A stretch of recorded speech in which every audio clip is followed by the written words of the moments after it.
পূর্বের কথা মোতাবেক এখন থেকে পুরো দেশকে তুফানের হাতে তুলিয়া দেব। সে যা চাইবে পাইবে, যা করিতে চাইবে করিবে। তাহাকে কোনো কিছুতেই বাধা দেয়ার এখতিয়ার কেউ রাখিতে পারিবে না।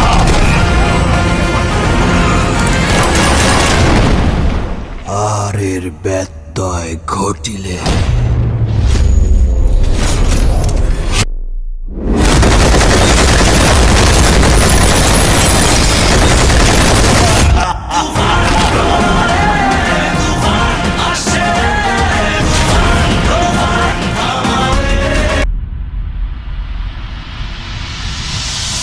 তুফান, খুব ভয় পাইছি রে।